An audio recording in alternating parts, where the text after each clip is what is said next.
Enzymes మన first యూనిట్లో first topic ఇది రెస్ట్రిక్షన్ ఎంజైమ్స్ అంటాం. రెస్ట్రిక్షన్ ఎంజైమ్స్ అంటే ఈ డిఎన్ఏలో ఉన్నటువంటి మన డిఎన్ఏ గురించి ఆల్రెడీ మీకు తెలుసు. డిఎన్ఏ ప్రతికృతి జరిగితే డిఎన్ఏ ప్రతికృతి జరగడానికి కారణం ఏంటంటే నెక్స్ట్ జనరేషన్లో డూప్లికేట్ కాపీస్ ఏర్పడి నెక్స్ట్ జనరేషన్ జెనెటిక్ మెటీరియల్ పంపించడమే డిఎన్ఏ ప్రతికృతి జరగడానికి కారణాలు. అలాగే డిఎన్ఏ నుంచి ఎంఆర్ఎన్ఏ ఏర్పడడం, ఎంఆర్ఎన్ఏ నుంచి ప్రోటీన్స్ ఏర్పడడం, ప్రోటీన్స్ నుంచి అమినో యాసిడ్ ఏర్పడడం, ట్రాన్స్క్రిప్షన్, ట్రాన్స్లేషన్, సింథసిస్ మనం చెప్పుకున్నాం. అయితే రెస్ట్రిక్షన్ ఏంటో రెస్ట్రిక్షన్ ఎంజైమ్స్ అనేవి అంటే పన్నెండట restriction a scissor of a particular area కత్తిరించడం. ఏదైతే మనం ట్రాన్స్జెనిక్ యానిమల్స్ గురించి చెప్పాను. ట్రాన్స్జెనిక్ యానిమల్స్లో ఏది కావాలో ఆ సీక్వెన్స్ని కత్తిరించి మనం వెక్టార్లో ప్రవేశపెట్టి వెక్టార్స్ గురించి కూడా చెప్పినాం. వెక్టార్లో తయారు చేసినటువంటి సీక్వెన్స్ని లేదా ప్రయోగాత్మకంగా తయారు చేసినటువంటి సీక్వెన్స్ని అక్కడ ప్రవేశపెట్టాం. మీకు వెక్టార్స్ గురించి చెప్పి వెక్టార్స్ ఏం ఉపయోగపడతాయంటే the origin of new characters of animals. అంటే మనకు కొత్త లక్షణాలు గల జీవి కావాలి లేదా ప్రొడక్ట్స్ కావాలి, ఇలాంటివన్నీ ద జెనెటికల్లీ మోడిఫైడ్ జన్యు పరివర్తన లేదా జన్యుపరంగా మార్పులు చేసినటువంటి యానిమల్స్ కానీ ఇలా డిఫరెంట్ తీసుకున్నాం మన ప్రజెంట్ జనరేషన్లో. దాంట్లో ఆ ఎంజైమ్స్ పని ఏంటంటే వాటిని ఎక్కడ ఏ సీక్వెన్స్ డిఎన్ఏ సీక్వెన్స్లో ఏ సీక్వెన్స్ని కత్తిరించాలి, ఆ సీక్వెన్స్ని కత్తిరించిన తర్వాత యాడింగ్ ఆల్రెడీ వెక్టార్స్ గురించి చెప్పినప్పుడు యాడ్ చేయడం, కొత్త డిఎన్ఏని న్యూ డిఎన్ఏ కాపీని మళ్ళీ దాన్ని ఇంజెక్ట్ చేయడం, ఇంజెక్ట్ చేసిన తర్వాత కొత్తది ఏర్పడడం, అంతే కదా. ఇది మనం అంతకు ముందు నేర్చుకున్న అంశాలు. అయితే ఈ కత్తిరించే ఎంజైమ్స్ యొక్క పని ఏంటంటే డిఎన్ఏ సీక్వెన్స్ లేదా వరుస క్రమంలో ఎక్కడైతే తప్పులు ఏర్పడినా లేదా మనకు కావాల్సిన న్యూ ఆరిజిన్ క్యారెక్టర్స్ ఏమైనా కావాలనుకున్నా అవి వాటి క్రమాన్ని మనకు కావాల్సిన విధంగా తయారు చేసుకోవాలి.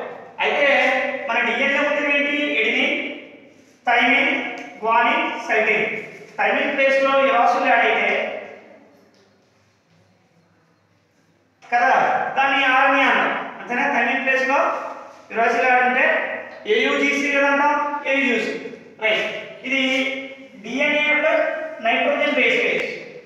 ఇది డిఎన్ఏ యొక్క నైట్రోజన్ బేస్ పేజ్. ఈ ఎడినిన్, థైమిన్, గ్వానిన్, సైటోసిన్లో వీటిని ఏమన్నా నైట్రోజన్ బేస్ పేజ్ అన్నాం. అంటే ఈ డిఎన్ఏలో ఉండే ఈ నిచ్చెనాకారం లేదా ఈ డబుల్ హెలిక్స్ స్ట్రక్చర్లో ఉన్నటువంటి వీటిలో ఈ ఎడినిన్, థైమిన్ ప్లేస్లో ఎక్కడైతే మనకి సీక్వెన్స్ కావాలో ఆ సీక్వెన్స్ని లేదా వరుస క్రమాన్ని కత్తిరించి మనకి న్యూ క్యారెక్టర్స్ ఉన్నటువంటి సీక్వెన్స్ మనం చేసుకోవడానికి డిఎన్ఏ జరుగుతుంది. దీనికి ఏం కావాలి? ఎంజైమ్స్ కావాలి. అది జరగాలంటే ఎంజైమ్స్ కావాలి. ఎంజైమ్స్ పని ఏంటి? క్యాటలిస్ట్ లేదా క్యాటలైటిక్ అంటే చర్యలో పాల్గొంటూ తాను ఎటువంటి మార్పు చెందకుండా చర్యను వేగవంతంగా నడిపిస్తూ కొత్త క్రియాజన్యాలను ఉత్పత్తి చేయడం, క్రియాజనకాల నుంచి క్రియాజన్యాలను ఉత్పత్తి చేయడం ఈ కెమిస్ట్రీలో చెప్తారు. ఇది తన చర్యలో ఎటువంటి మార్పు చెందదో కానీ చర్యలో పాల్గొంటుంది, చర్యను వేగవంతం చేస్తూ కొత్త రకాలైన పదార్థాలు విడుదలవుతుంది. The enzyme cannot involve into any changes. అది ఇన్వాల్వ్ అవుతుంది కానీ ఎటువంటి మార్పు చేంజెస్ని తీసుకోదు. The reaction will be speed, ఆ చర్యని వేగవంతం చేస్తుంది. The end product will be new components, కొత్త పదార్థాలు ఇవ్వడం. అంటే మన ట్రాన్స్జెనిక్ యానిమల్స్లో కూడా వెక్టార్స్ ఎన్ని ఎందుకు అంటే కొత్త వాటర్ సీక్వెన్స్ తయారు చేసుకోవడం కోసం. ట్రాన్స్జెనిక్ యానిమల్స్ ఏంటి? ఉన్న లక్షణాలు కాకుండా న్యూ క్యారెక్టర్స్తో ఒక యానిమల్ తయారు చేయడం. ఇదంతా ట్రాన్స్జెనిక్ యానిమల్స్లో మనం నేర్చుకున్నాం. ఇవన్నీ రిస్ట్రిక్ట్ అయితే ఈ ఎంజైమ్స్ పని ఏంటంటే క్యాటలైటిక్ లేదా క్యాటలిస్ట్. అంటే లైటిక్ అంటే the break down, already lysogenic process చేస్తే బ్యాక్టీరియోఫేజ్ వెక్టర్స్లో చెప్పాను. టీఎంఈ అదే వైరస్ సంబంధించింది. క్యాటలైటిక్ అంటే lysis of a particular area, అంటే ఏదైనా డిఎన్ఏ పార్ట్ని కట్ చేస్తూ ముక్కలు చేసి మళ్ళీ అతికించడం లేదు కాబట్టి ఈ క్యాటలిస్ట్. అయితే ఈ క్యాటలిస్ట్లో ఉండేవి ఏంటంటే ఇటాలిక్ నేమ్స్ వాడతారు. ఫర్ ఎగ్జాంపుల్ ఈ కొలాయ్ ఈని ఇటాలిక్ వర్డ్లో రాస్తారు. అంటే ఫస్ట్ నేమ్ని ఇటాలిక్ వర్డ్లో రాస్తారు. తర్వాత ఈ కొలాయ్ R1 అని ఉంది. R అంటే స్ట్రెయిన్,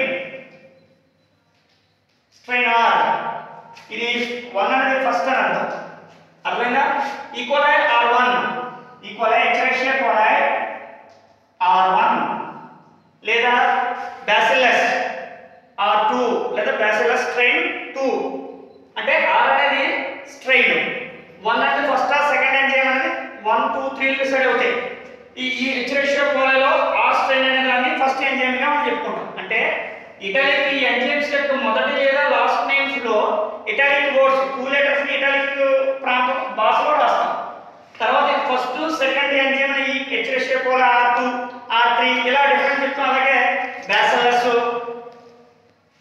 న్యూమోనియా ఇలా డిఫరెంట్ అంటే ఒక్కొక్క దానికి ఒక్కొక్క ఎంజైమ్ మనం ఇక్కడ ఇన్వాల్వ్ చేయడం అనేది జరుగుతుంది ఇది ఎంజైమ్స్ యొక్క నేచర్ వాటి యొక్క మోడిఫికేషన్స్ అయితే మనకు ఉండే ఎంజైమ్స్ లో ఫస్ట్ మనం నేర్చుకునే ఎంజైమ్స్ లో టైప్ 1 టైప్ 2 ఇందులో డిఫరెన్సెస్ మళ్ళీ టైప్ 3 టైప్ 4 ఇలా 4 రకాల ఎంజైమ్స్ ని మనం చెప్పుకోవడం జరిగింది ఎంజైమ్స్ లో ఎలా కట్ అవుతుంది చూడండి ఇది డిఎన్ఏ సీక్వెన్స్ ఇది 5 ఫ్రేమ్ 3 ఫ్రేమ్ ఇది డిఎన్ఏ సీక్వెన్స్ ఇప్పుడు ఈ ఎంజైమ్ లేదా ఈ ఎంజైమ్ ని ఎలా కట్ చేయాలి టైప్ 1 అండ్ టైప్ 2 ఎలా కట్ చేయాలి చూడండి guanine adenine adenine thymine cytosine ఇప్పుడు ఇక్కడ 3 ఫ్రేమ్ రాయాలి మనం అంతే కదా డబుల్ హెలిక్స్ స్ట్రక్చర్ కదా 3 ఫ్రేమ్ లో G కి ఆపోజిట్ ఏమవుతుందంటే C A కి ఆపోజిట్ T A కి T మళ్ళీ A G ఇది రెండో స్ట్రాండ్ అంటే ఒక స్ట్రాండ్ కి గ్వానిన్ సైటోసిన్ ఎడినిన్ థైమిన్ ఇలా డిఫరెన్స్ అంటే ATGC ఇది ఈ DNA లో ఉండే వ్యతిరేక ఏరియాలు రెండు స్ట్రాండ్స్ కి ఆపోజిట్ లో ఉండే ఏరియాస్ ఎలా ఉంటుంది DNA అయితే ఇప్పుడు ఈ రెస్ట్రిక్షన్ ఎంజైమ్స్ అదే ఈ ఎంజైమ్స్ అనేది కట్ చేస్తే ఈ ప్రాంతంలో కట్ అయితే ఇలా కట్ అవుతుంది అంటే ఈ G పోయింది ఈ G పోయినప్పుడు నెక్స్ట్ సీక్వెన్స్ కొత్త DNA సీక్వెన్స్ ఏమవుతుంది AATTC తర్వాత ఇది 5 ఫ్రేమ్ ఇది 3 ఫ్రేమ్ అప్పుడు 3 ఫ్రేమ్ ఏమవుతుంది T A అంతేనా G ఉండదు ఇక్కడ సారీ ఇక్కడ నేను 3 ఫ్రేమ్ లో ఇక్కడ C ఉంది కదా C దీని ముందు రాయాలి C T T A A అంతే ఇది ఫ్రేమ్ అంటే ఇక్కడ G పోయింది ఇక్కడ G పోయింది కానీ ఇక్కడ సైటోసిన్ థైమిన్ ఎడినిన్ అంటే ఇక్కడ నుంచి the origin of new DNA copies ఇక్కడ నుంచి కొత్త రకమైన సీక్వెన్స్ ని చేస్తాం అందులో టైప్ 1 గురించి మనం మాట్లాడుకోవచ్చు టైప్ 1 యొక్క ఏ విధంగా ఉంటాయి వరుస క్రమం దాని యొక్క విధి పేరు రకం నంబరు నిర్మాణం మరియు విధిని మనం తెలుసుకుందాం ఏ విధంగా పనిచేస్తాయి మీరు ఆల్రెడీ ప్లాస్మా మెంబ్రేన్ లో యూనిపోర్ట్ సింపోర్ట్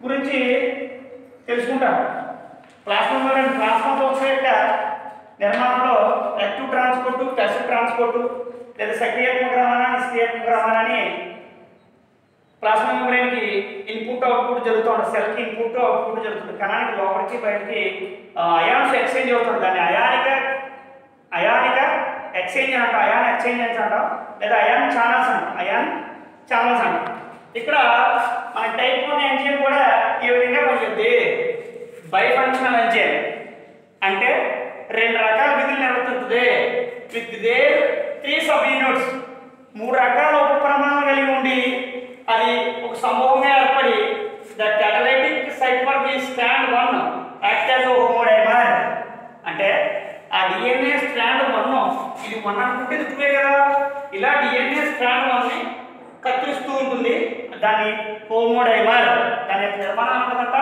హోమోడైమర్ తర్వాత క్లీవేజ్ DNA దాని పని ఏంటంట DNA ని విధులపరచడం ర్యాండమ్లీ అంటే ఎక్కడెక్కడ కట్ చేసుకుంటూ పోతారన్నమాట మనం ఏదైనా మిషనరీ భాగంలో డాట్స్ పెట్టి ఆ మిషన్ కి ఇచ్చామనుకోండి అక్కడే కరెక్ట్గా ఆ పాయింట్స్ ని కట్ చేసుకుంటూ వెళ్తారు ర్యాండమ్లీ అంటే పిక్ ఇన్ పర్టికులర్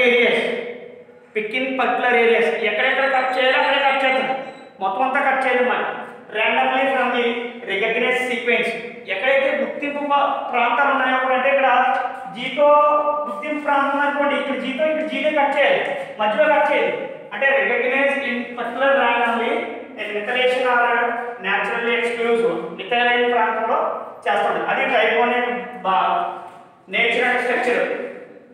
టైప్ 2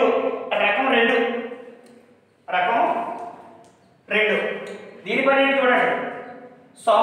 సమూహాలుగా ఉన్నటువంటి అన్రిలేటెడ్ అసలు ఏ రకమైన సంబంధం లేని ప్రోటీన్స్ ని ఇది మిథైలైజ్ అంటే దాని ఎగ్జాంపుల్ అయితే ఎటోన్యూక్లియేజ్ మిథైలైజ్ ఇందా చెప్పాను.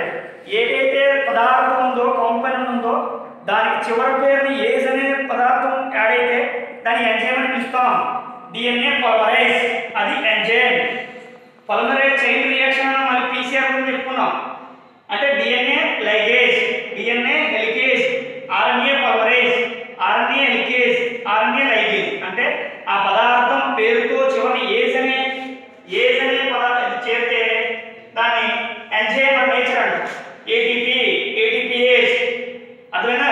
రైట్. ఇక్కడ గ్రూప్స్ ఆఫ్ అన్రిలేటెడ్ ప్రోటీన్స్ అసలు ఏ రకమైన సంబంధం లేనటువంటి కొన్ని సమూహాలు లైక్ ఎటోన్యూక్లియేజ్ అదో రకమైనది, మిథైలైజ్ ఇలా అన్ని కలిసి ఉన్న వాటిని ఎక్కువ ఉపప్రమాణాలు కలిపి ఒక సమూహం ఏర్పడతాయి. దాన్ని అనుస్థాయిలో విడగొట్టి catalyst sites act as monomer. అది మోనోమర్గా ప్రవర్తిస్తూ క్యాటలిస్ట్ అంటే ముక్కల కింద చేయడం జరుగుతుంది. తర్వాత సీక్వెన్స్ ని కంటిన్యూ చేస్తారు. ఏం చేస్తారంటే చూడండి. Cleave the DNA defined in position close or near. చూడండి మీకు రెండు రకాల యాక్ట్స్ ఉంటాయని చెప్పాను డిఎన్ఏలో. ఏంటి? మొదటి ఏంటిది? దాన్ని ఏమన్నాను? కోయిన్సిడెన్స్ అన్నాను. తర్వాత బ్లంట్ హ్యాండ్స్ మొండి వారిని అన్నాను. లేదా మొద్దు బారిని అన్నాను. బ్లంట్ అంటే మొద్దు బారిని. 3' లేదా 5' దగ్గర ఎక్కడైనా ఉండొచ్చు మొద్దు బారిని. అలాగే కోయిన్సిడెన్స్ మనదే ల్యాండ్స్ 5వ ప్రైమర్ దగ్గర కానీ 3వ ప్రైమర్ దగ్గర కూడా ఉండొచ్చు. ఏమన్నా cleave the DNA define the position close or near to the recognize. ఆ విధానం ఎక్కడ జరుగుతుందంట? దాని దగ్గరలో కానీ దగ్గర పొజిషన్ స్థానం వద్ద కానీ గుర్తించిన దగ్గర మాత్రమే ఈ ప్రాసెస్ జరిగి ఆ డిఎన్ఏ సెపరేట్ చేస్తారు. ఇది టైప్ 2. ఇంక టైప్ 2లో జి అండ్ పి ఇది సేమ్ ప్రాసెస్. ఇక్కడ ఇది చేసే పని చూడండి. Cleave the DNA outside. DNA నిలబడాల్సిన ఎక్కడ చేస్తే బయట ప్రాంతం, అది ఎక్కడ గుర్తించిన ప్రాంతం దగ్గరే. రెండోది క్లీవ్ ద డిఎన్ఏ సిమెట్రికల్లీ అంటే రెండు పోచల్ని సిమెట్రికల్లీ అంటే సమాన భాగాల్లో క్లీన్ చేయడం. సమాన ప్రాంతాల దగ్గర రెండు అంటే పైన కింద కూడా ఒకే ప్రాంతం ఇలా సమాన ప్రాంతాల దగ్గర క్లీన్ చేయడం. రెండు డబుల్ హెలిక్స్ స్ట్రక్చర్ దగ్గర క్లీన్ చేయడం. తర్వాత టైప్ ఎస్ ఇది enzyme with 2 sub units. Enzyme తో పాటు 2 సబ్ యూనిట్స్. ఇక్కడ ఏమన్నాం? గ్రూప్ ఆఫ్ అన్రిలేటెడ్ ప్రోటీన్స్ అన్నాం. మల్టీ సబ్ యూనిట్స్ ఎక్కువ ఉపప్రమాణాలు కలిగి ఉండడం. ఇది ఓన్లీ 2 సబ్ యూనిట్స్. ఈ ఎంజైమ్ అంట టైప్ 2S అనే ఎంజైమ్ మరియు విత్ 2 సబ్ యూనిట్స్. ఇది రెండే సబ్ ఉపప్రమాణాలు కలిగి ఉంటుంది. ఏం చేద్దంట? గుర్తించడం, రికగ్నైజ్ అండ్ క్లీవ్ విధమపరచడం అసిమెట్రికల్లీ సీక్వెన్స్. ఒకే క్రమంలో సమాన భాగాల దగ్గర ఈ గుర్తించడం దాన్ని విడగొట్టడం చేసే పని ఇది. తర్వాత type 3 bifunctional enzyme with 2 sub units. రెండు రకాల విధులు నిర్వర్తిస్తుంది. అది ఎలాగా? రెండు ఉపప్రమాణాలు కలుగుతాం. ఏం చేస్తుంది? Restriction and modification. కత్తిరించడం, మార్పులు చేయడం. కత్తిరించిన తర్వాత మార్పులు చేయడం DNA enzymes. It is a catalyst type for the strand 1. ఏం చేద్దంట? ఆ క్యాటలిటిక్ ఎక్కడ ఉంది? ఎక్కడైతే స్ట్రాండ్ క్యాటలిటిక్ ముక్క చేయాలో అక్కడ దగ్గర స్టార్ట్ చేస్తుంది. ఏం చేద్దంట? హెట్రోడ్రైమర్, హెట్రోవింగ్స్ ఆఫ్ ఒకలాంటివి ఆఫ్ ఇంకో క్యారెక్టర్. హెట్రోజైగస్ గురించి జెనెటిక్స్ లో మనం చదువుకుంటాం.